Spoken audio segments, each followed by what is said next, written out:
There we go. North Penn. Yes. Well, welcome to Pre-Snap Look. I'm Bruce Badgley, my buddy Joe Santoliquito, and Joe, we've got a very special guest with us to start the show this week. Why don't you Yes, we introduce them? do. Yes, we do. Thanks for having me again, Bruce, as always.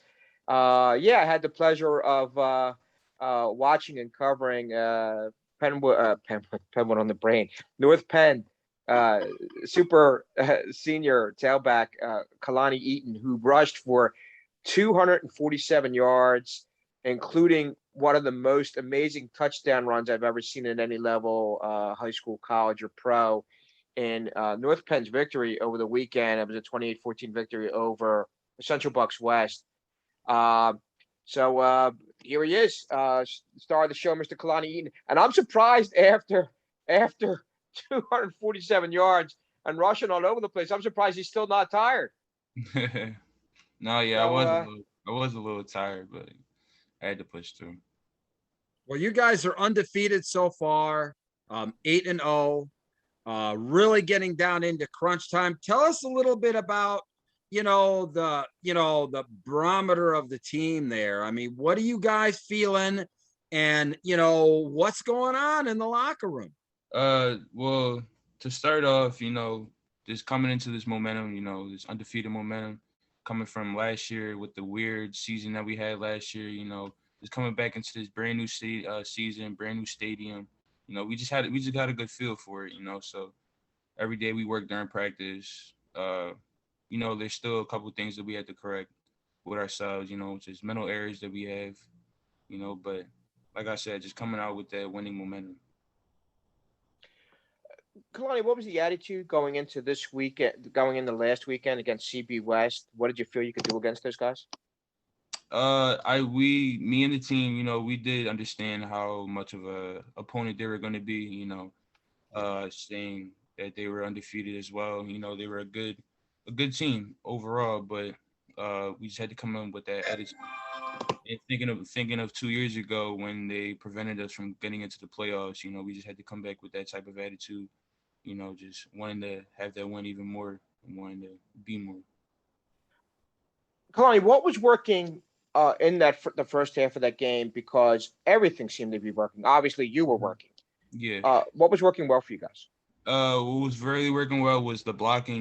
We just had film today. We were going over film. We were going over the excellent blocks, and I'm a great runner, but I can't do anything without my line. So my line, they played a very great game on Friday, as well as my wide receivers blocking on the outside. So that's who I can congratulate for. Yeah. Bruce Kalani finished with 247 on 20 carries. And by halftime in that game, he had 10 carries, 205. He was averaging over 20 yards a carry, 205 on 10 carries, which included touchdown runs of 35 and 94 yards. Now, Kalani, I messed up because I should have asked Coach Beck this, and maybe you know this. Mm-hmm. That 94-yard touchdown run, is that the longest touchdown run in North Penn history? I'm actually not sure. I mean, Okay. it's definitely up there, Yeah. but being in history, I'm actually not sure.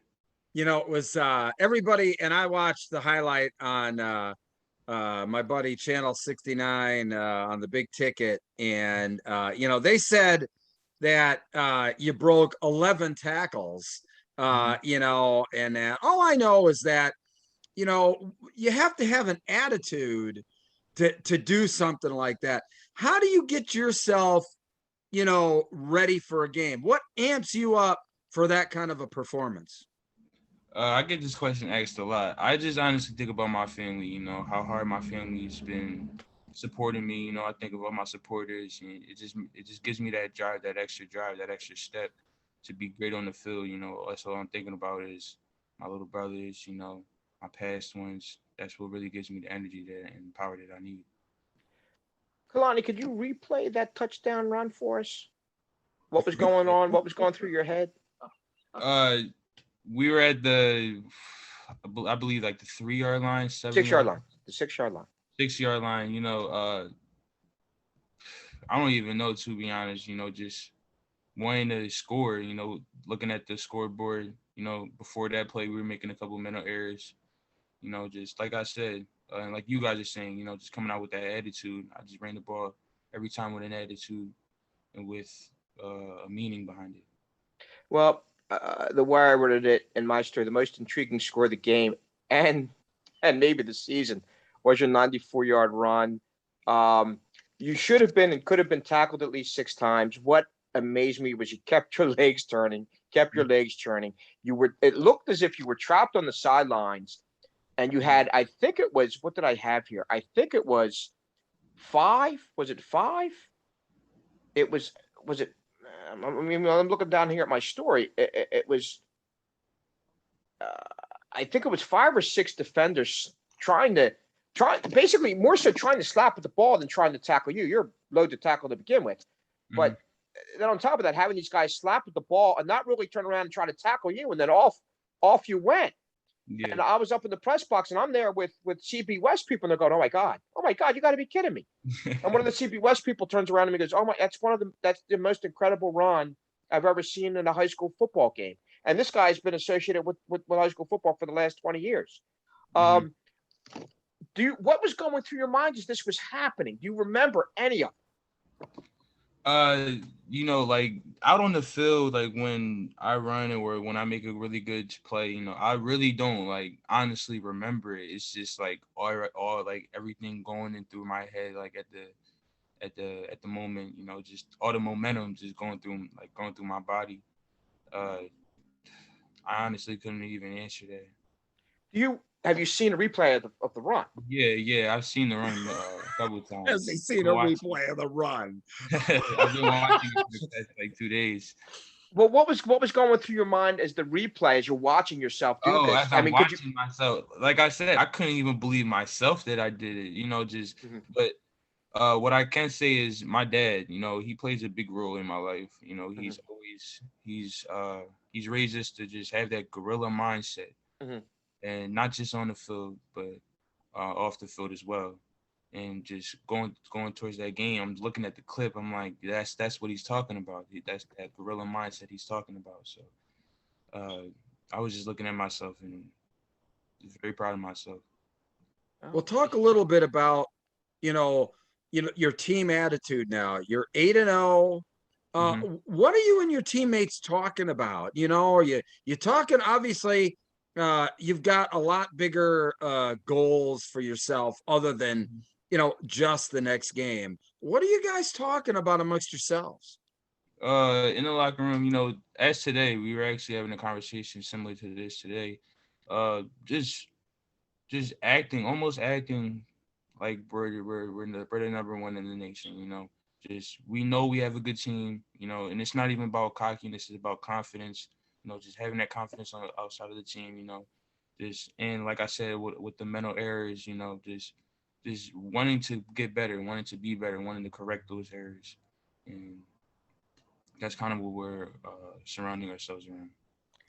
Have you found that the team has gotten closer as the years gone on, and as more wins and as more games that we won, I did seem to see ourselves getting a little bit more closer, just having a little bit more fun. And once you start to get closer with your teammates and build that brotherhood, it shows on the field as well. So.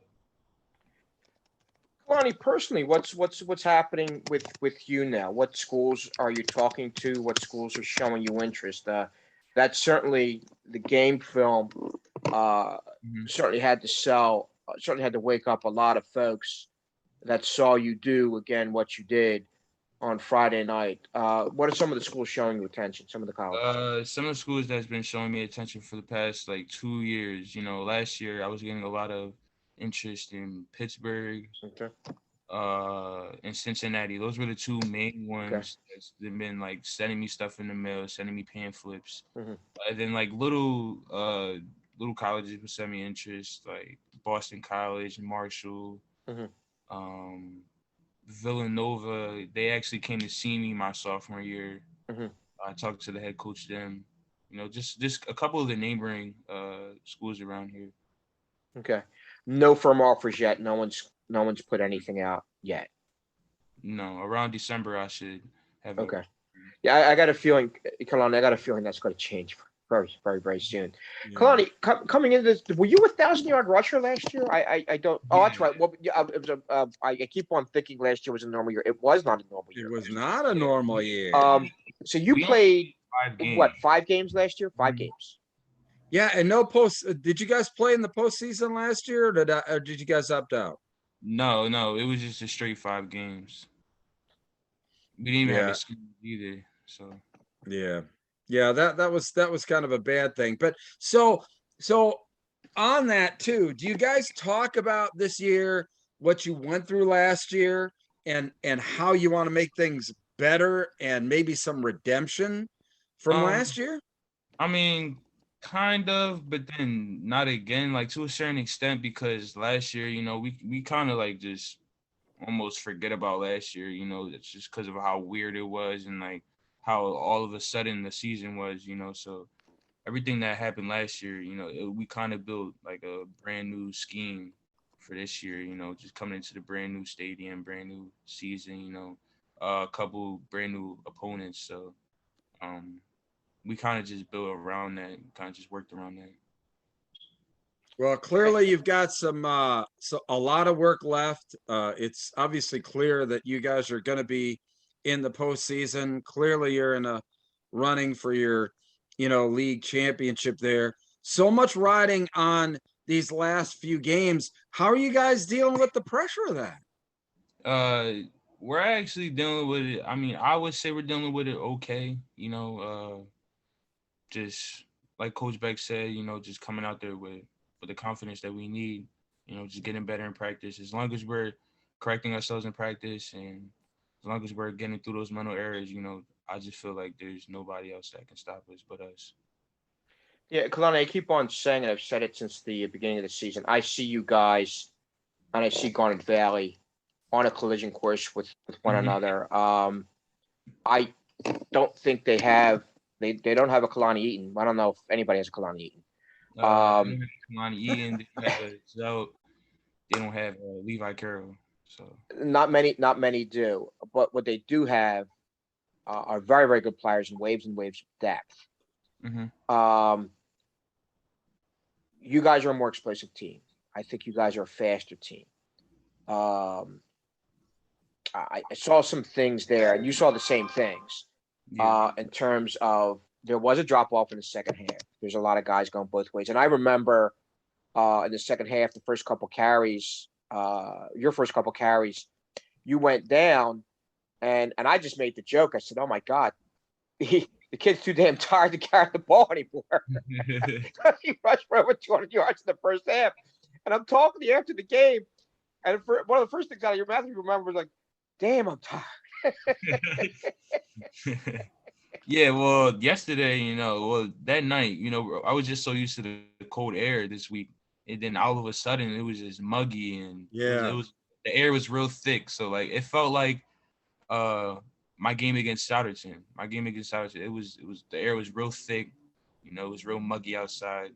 I really don't do well in that type of weather, but the best I could do is just hydrate myself, and that's what I've been doing the whole game. So Kalani, what do you feel needs to be cleaned up? Because you guys have, with yourself, with Zelt, with Levi Carroll, you guys have a triplets there, like a high school Troy Aikman. This is before your time, Troy Aikman, Emmett Smith, and Michael Irvin. mhm. Three Hall of Famers that were key cornerstones of the Dallas Cowboys that won 3 Super Bowls in 4 years. So you guys have a high school version of that. I think you're a tough out for anyone in the state. I think you guys have the talent to win a district championship. I think you guys have the talent to win a state championship. Mhm. Right now, as we're talking, Monday night, October 18th, if we clean up this, if such and such happens, we can do it. We can win it all. What needs to be done right now? Do you Uh, think? like I keep stressing, Yeah. not to be cocky or anything, but there really isn't anything that we have to perfect. It's just the connections that we need to make with ourselves and Mhm, mental errors that we're beating ourselves up with. mhm. As soon as we get those done, as soon as we get through those mental errors and correct them, the sooner we're better and the sooner that will have that District 1 championship. Oh, Gotcha. that's pretty incredible. You're getting into some real crunch time. You're getting into that colder weather. So, I mean, it's hard to imagine that you're going to perform any better than what you did on that muggy night, but getting into some nice, cool air. Boy, I can only imagine what he's going to do, Joe, huh? Yeah, and this is interesting now. You guys are hosting, I believe it's CB East coming in. They're coming off a 24-7 loss to Penn Ridge.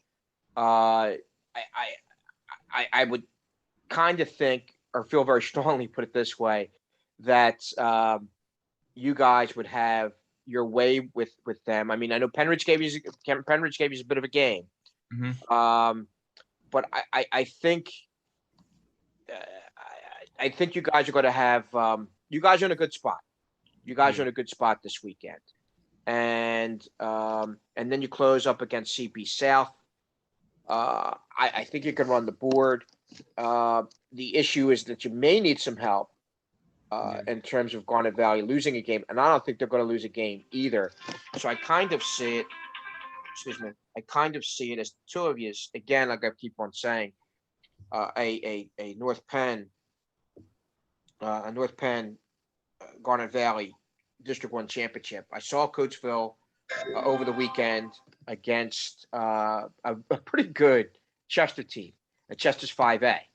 And Coatesville just got by.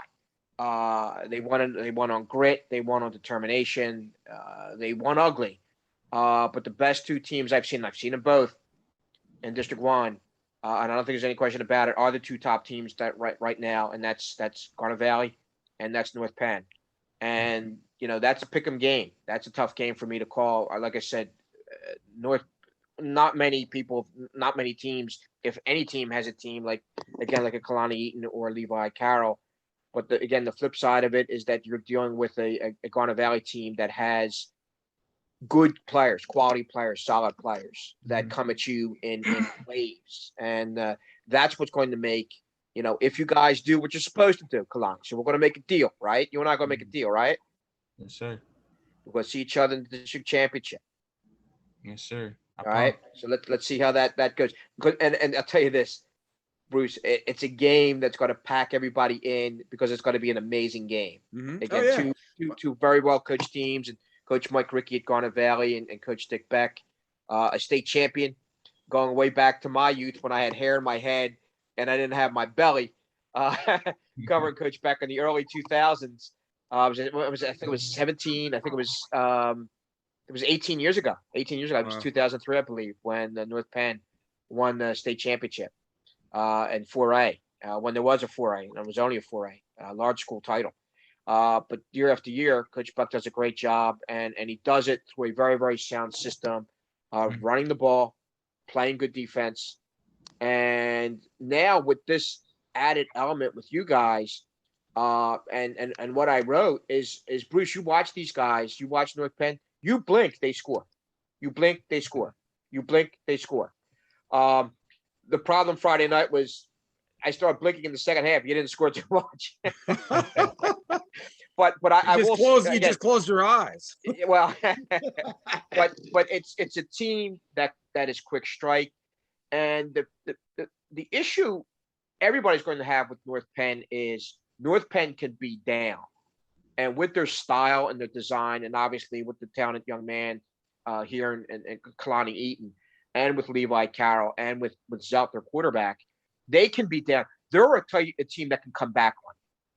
They're a team that can come back on you. There are teams in this district that are designed that if they do get down, they're in trouble. They're in trouble. Mid-third quarter, they're down by 14 or 17. They're in trouble. They don't have the kind of explosiveness as North Penn does. North Penn has that ability to turn around and run away and hide, or even if they're down, again, with this young man here, Khalani Eaton and Levi Carroll, the kind of explosiveness that they could strike opponents with, even when they're down, they're still going to be an incredibly dangerous team because, again, you blink, they score. I mean, we're talking about a young man here that ran through, it seemed like there was 45 CP West defenders on the team. Wow. For a 94-yard touchdown, because there were at least 3 or 4 of them that got 2 or 3 cracks at him and still couldn't bring them down.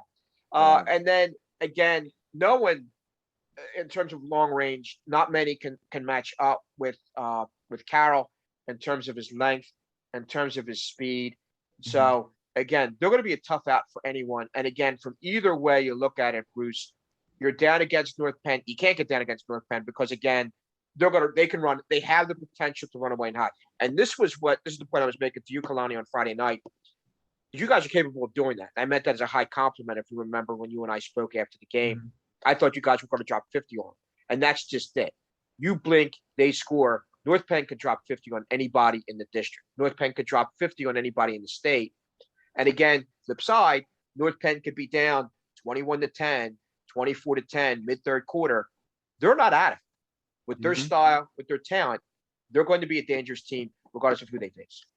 Well, I tell you what, we really appreciate Khalani joining us here. All I can say is it's been a lot of fun so far, and there's even more fun yet to go. This is where the games, really matter. It isn't, lose and go home time, but there's so much. It's coming close. It's coming close to that. Coming close to that.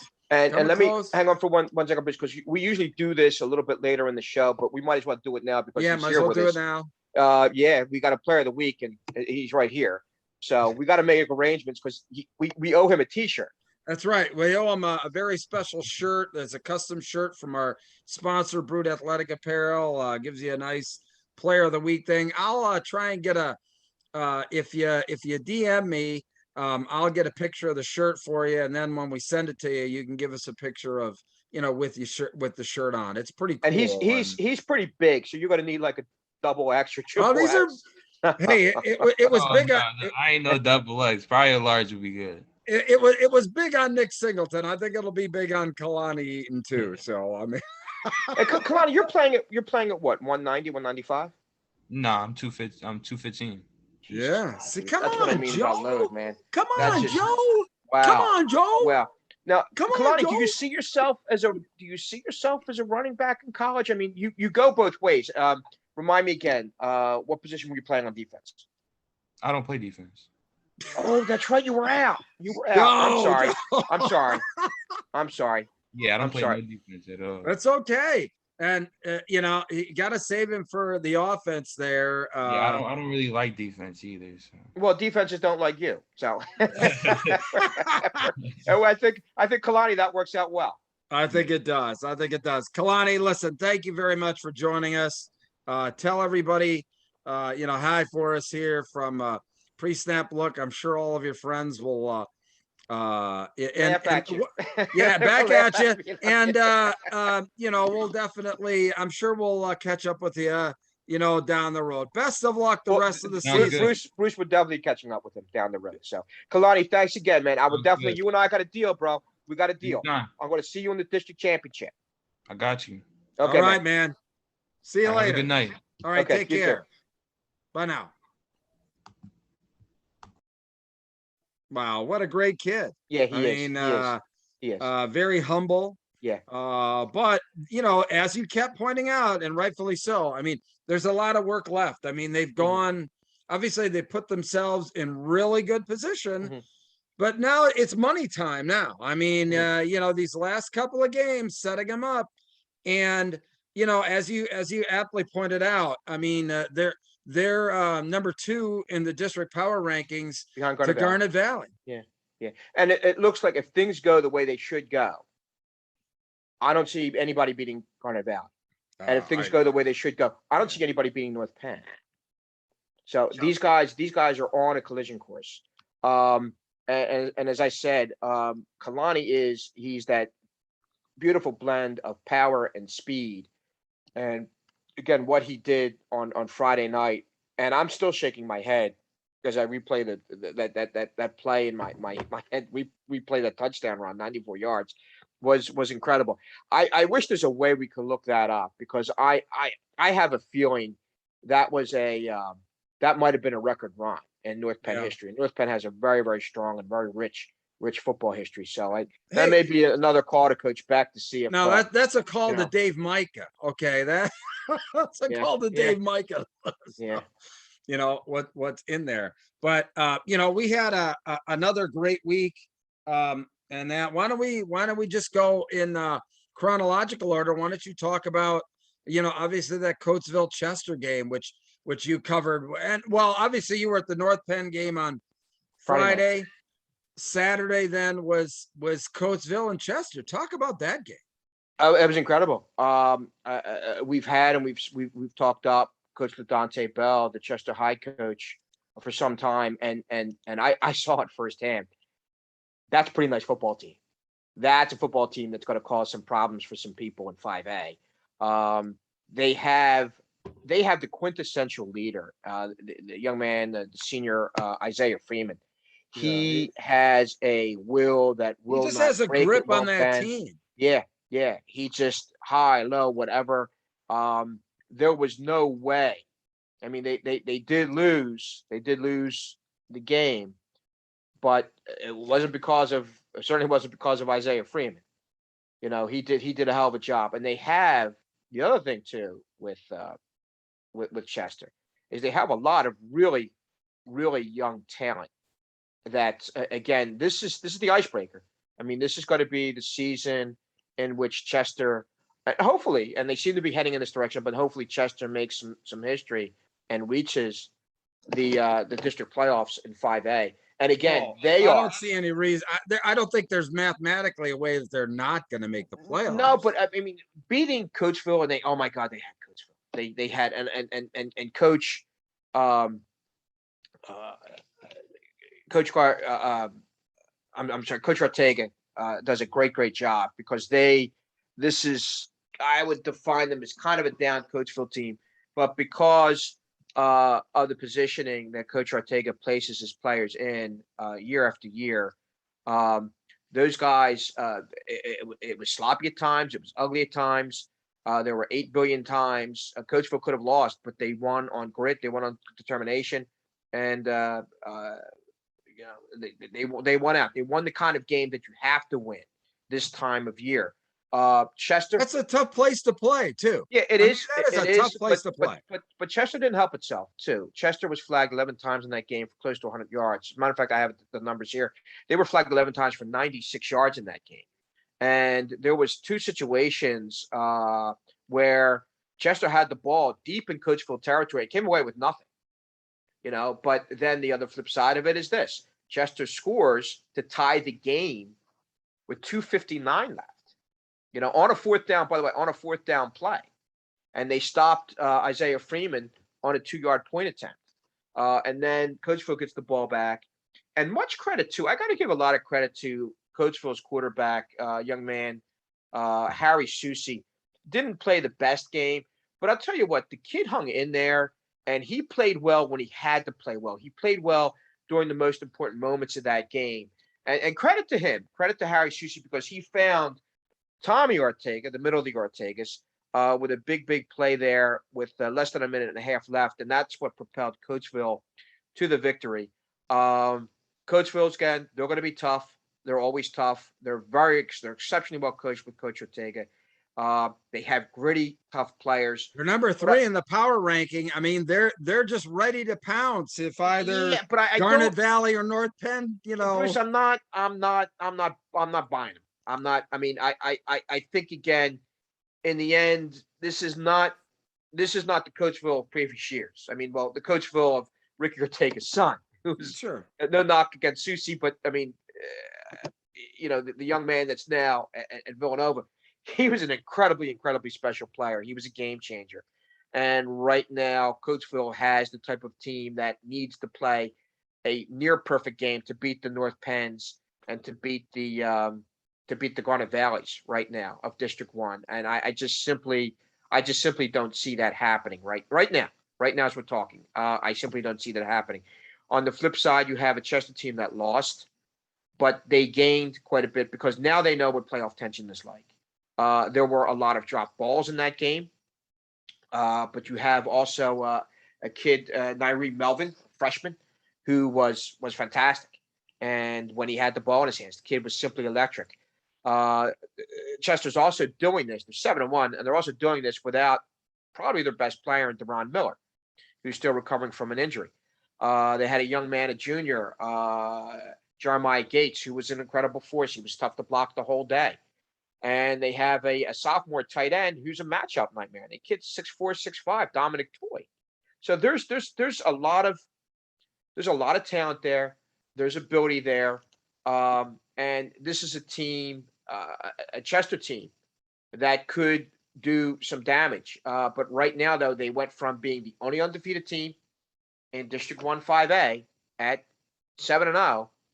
Winning would have made them 8-0 and probably would have clinched a playoff berth for the first time in Chester history. And probably if they held on to that victory and held on to that game when they were ahead, it probably would have been their biggest victory in maybe 25 or 30 years. Now they dropped from 1-5. Westchester Ruston is right now at number 1. They have a big victory over Downingtown, or one of the Downingtowns. I don't know which one it was, either East or West. They're a quality team. Strathaven 7-1. They are number 2 in District 1 5A. But what I know of them, Ruston, Strathaven, Unionville, and even Upper Dublin, which is 6-2. I'm going to put it out, and I'm going to put it on Coach LaDante Bell. And knowing Coach Bell, the way we both know Coach Bell, Bruce, he's like, bring it on, Joe. Bring it on. Because I'm going to tell you, they're going to be – the team that I saw Saturday can beat any team in the district. The team I saw Saturday, again, a Chester program that's never been to a district playoff game, never been to district playoffs. They not only have a chance to make the district playoffs for the first time ever in school history, they got a chance to make a really, really serious run. The Chester team that I saw Saturday – take away self-inflicted errors, and there's a few things that they can clean up in a race, and things that are easily correctable. They're going to be a tough team to keep up with. They're going to be a tough team to stop. Well, they've got a tough schedule. I mean, now they do play Chichester. They do play Academy Park. Chichester is not having a bad season, quite honestly. I think they've surprised, quite a few people. This season, even though they're a 4A team, I mean, they're going to be a tough out. But then the last game, they've got to go to Academy Park. Granted, Academy Park with a couple losses, but always tough to play on the road. It's a rivalry game, but I don't see Chester losing those games. Yeah. I think Chester. This seems like they're heading in a good direction. And I could easily see them finishing 9-1. It's a shame the situation that's happened in Academy Park because of the tragedy that happened earlier this season. It doesn't look as if that game may be played at Academy Park. If it is played at Academy Park, it may be played at 1 or 2 in the afternoon on October 30th. But right now, what's the saying? Destiny it lies in Chester's hands. If Chester wins out, and in my opinion, I think they should win out. They finished 9-1. They're going to be in a nice spot to not only make the playoffs, which is the first thing you have to do. Obviously, you got to get in it to win it, and then from there, whoever gets them, good luck to them. Because again, if they hold up and they stay healthy, and with Isaiah Freeman, they're not going to be easy to beat. Look, this time of year, everybody's, once you get in the postseason, everybody's a tough out. I was fortunate enough that I was able to get over to see Prep and Wood play. Was, great to see really both teams. Obviously I've gotten to know the coaching staff over there at St. Joe Prep and Coach, Walt at Wood. I got to know him this off season. I saw a lot of his players and his camps and got to meet him a bit. I'll tell you what, the kid I was most impressed with on the field was actually a guy from Wood, Ricardo Delgado, who is just an absolute beast on both offense and defense. He had a long screen pass touchdown for Wood that he ran through. Oh yeah, he's alone. He's tough to take down. Through and away from the St. Joe Prep defense. But Samaj Jones really kind of put that team on his back the second half, ran the ball effectively. St. Joe Prep, they played, how I think Coach Wilkin wants them to play that second half. Very solid. They played great defense. And, ultimately, they kind of coasted, coming down the stretch. But not taking away nothing from Archbishop Wood, but I saw the type of St. Joe Prep team I think that I expected to see really all year. They had they there are Re- some re- ups and downs in the first half for Regrettably, both teams. Bruce, regrettably with Wood right now, and they have a couple weeks off before they play. They finish the season at LaSalle, and all these guys are facing each other again. The problem with Wood, and it's kind of a shame that they have a great coach. Matt does a great job. Matt Wap does a great job. The problem they're going to have is they have a number of players that go both ways, and it's wearing, and it's a grind, and it's tearing guys down. You're talking about a Wood team that's leaking, a little bit right now, and we'll see here if they kind of have the manpower to deal with the Prep again or the Sal again, because they're probably going to have to face them again in the playoffs, and we'll see where all that goes. But the Wood team that I saw against Melbourne Prep was a Wood team that has struggled on offense, and it's a team that just simply looked tired at the end of that game. I saw them earlier in the season against Newman Goretti, and it was a 28-6 victory. That the score was very deceiving because the game was far closer than the score. The Newman Goretti had a couple of situations inside the red zone, didn't capitalize on it, which would have put Newman Goretti in position to possibly win that game. But again, Wood hung on. They hung on with grit and determination. But sometimes, though, you can have all the grit and determination in the world. When you're beat dead tired and you're going both ways, grit determination don't mean anything. Your lung capacity means everything. And Well, I think that showed in the fact that St. Joe Prep did wear them down. Yeah. And, you saw exactly. I mean, you saw the same thing. You saw the same thing. I mean, and that's in the second half. And that's going to be Wood's issue, because again they are leaking oil right now. Let's see what happens. They close the season against LaSalle in a couple weeks. I think it's here. I see it at Wissahickon High School. I may be buzzing in to check that out, see where things go with that.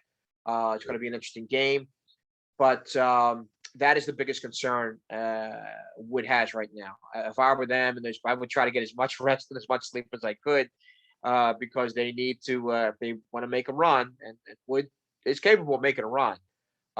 I just don't think right now at this stage, the manpower, they're beginning to leak a little bit. Yeah, and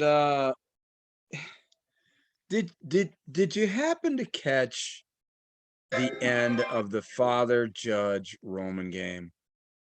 I did not. No.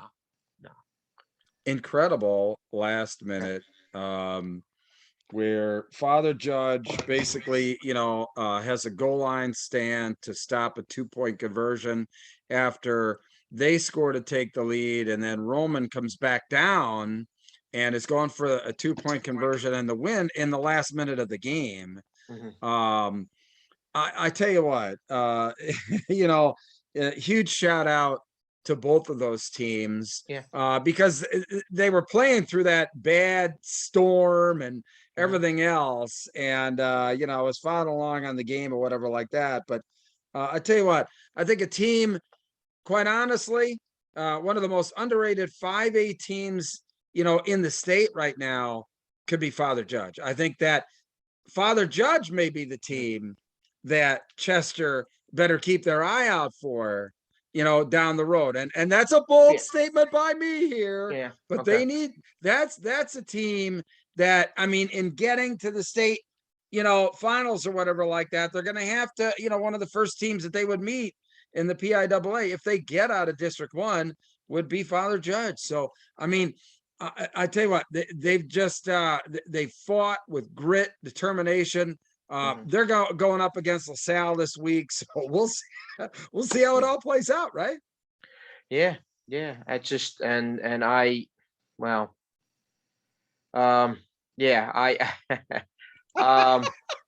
not. Yeah, I don't see. You're not so. Hey, look, that's why we have this show, because you're not sold on them. I am. I mean, I think, and I got an opportunity, like I said, both of these teams, Chester and Father Judge. Okay. Mhm. Both of these teams I followed in the spring.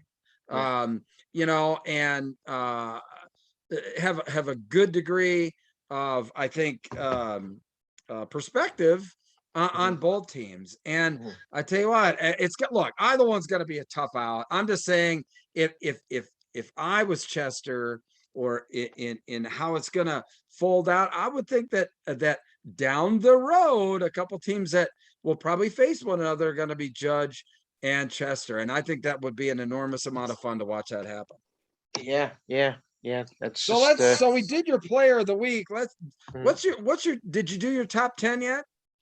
I have not yet. I got to take a look at some things. I had to do some catching up with my other worlds for the time being. I don't know if, as I look over some things, I got to look at. I don't think there was any upsets like the previous week.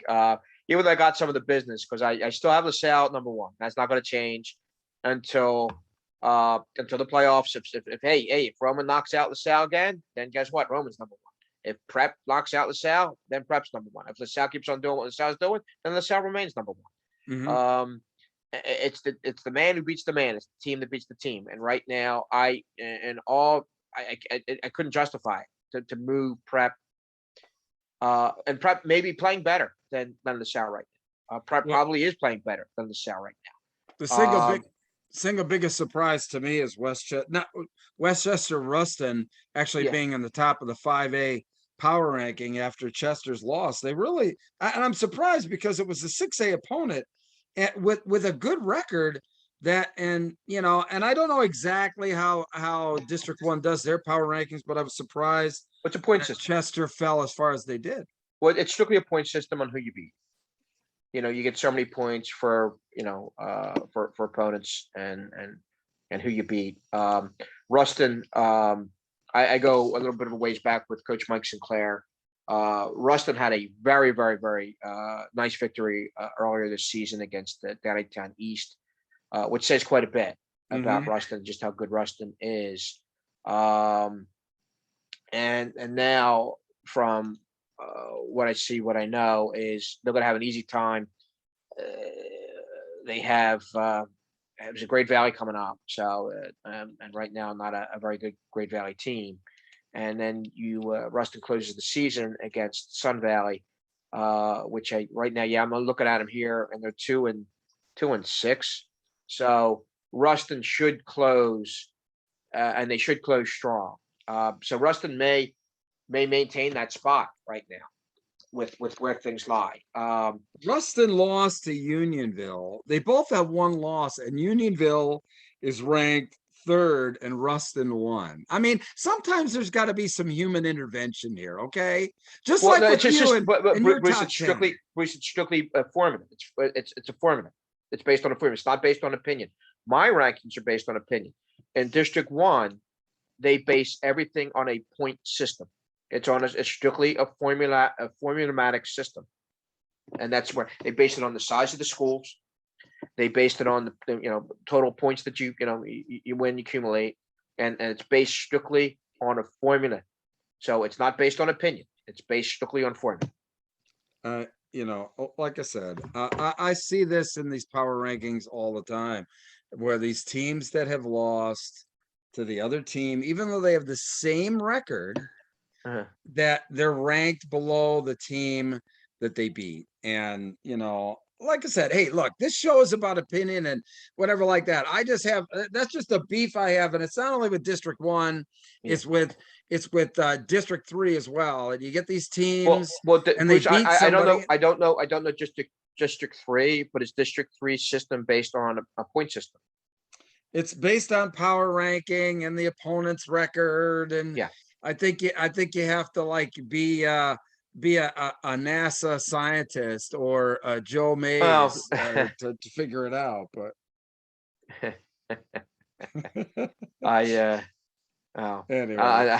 it is what it is. Hey, look, I still think that it still all equals out in the end. Everybody's still going to play everybody else, and it's not determining who is or isn't getting in.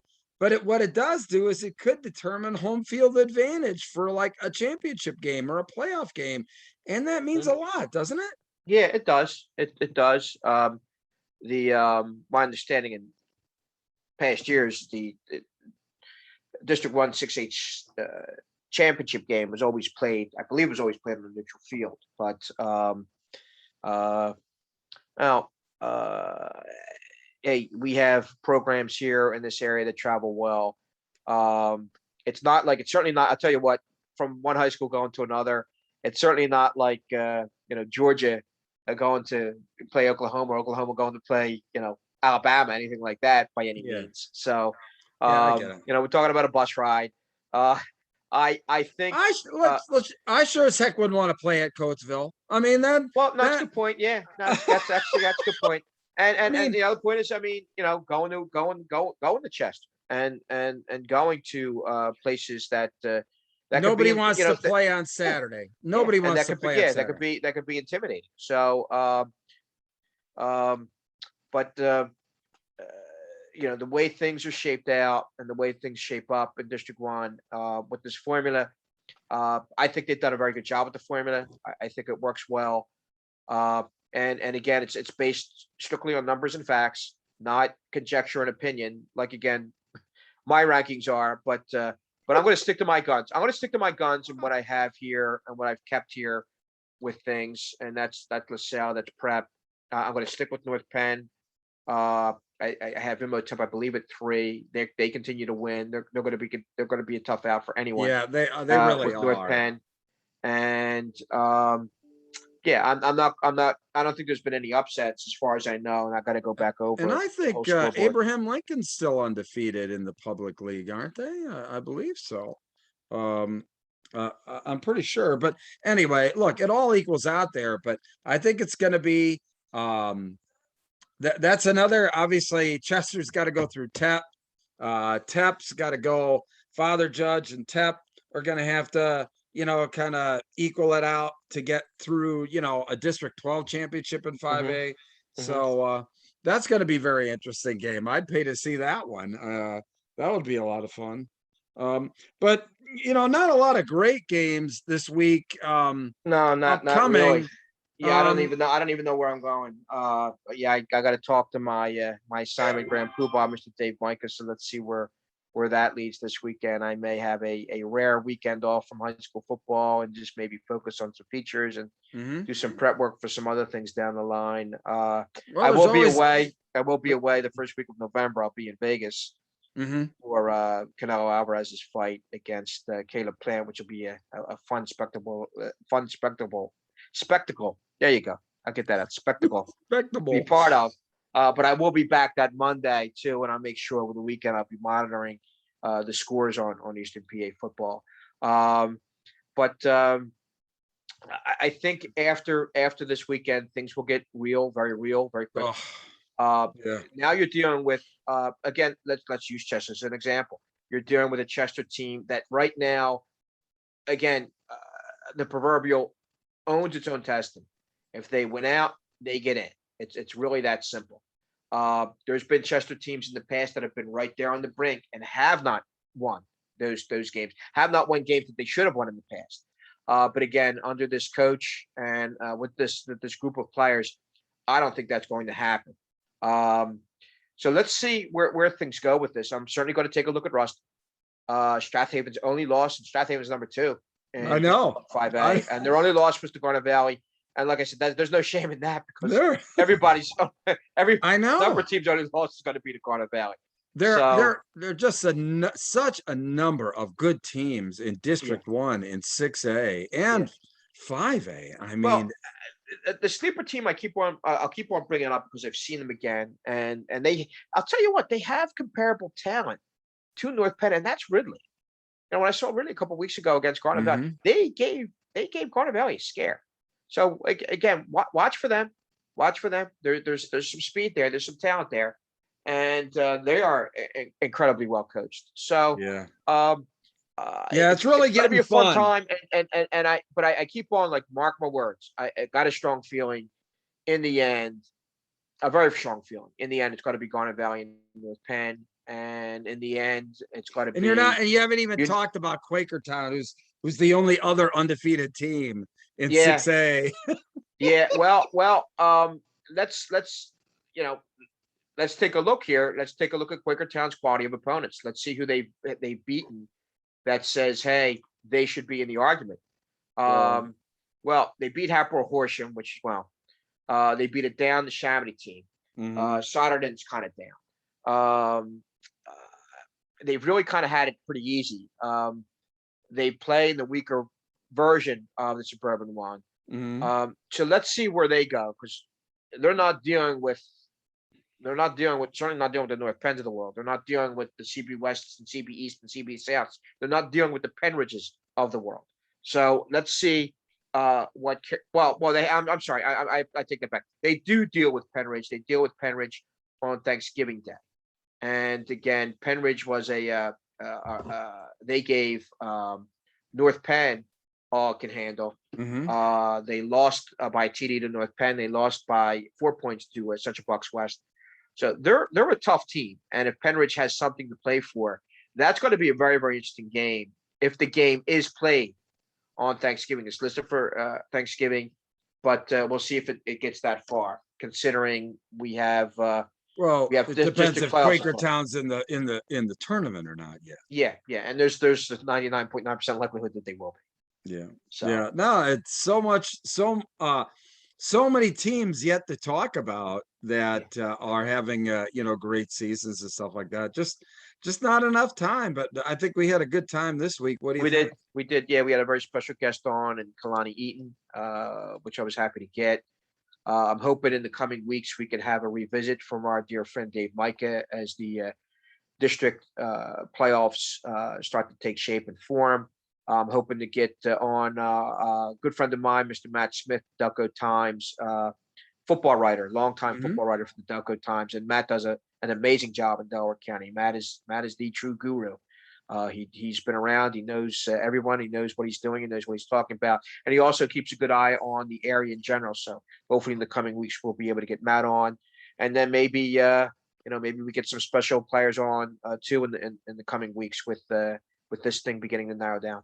Yeah, right. We'll see what team, if any Cinderella teams emerge in the playoffs, I mean, you never know how that's all going to shake out, but anyway, hey, I enjoyed it, my friend. All right. Yeah. Thanks again, Bruce. Same time next week. Okay. Okay, sir. You got it. All it. right. This is Bruce Badgley for Joe Santoliquito.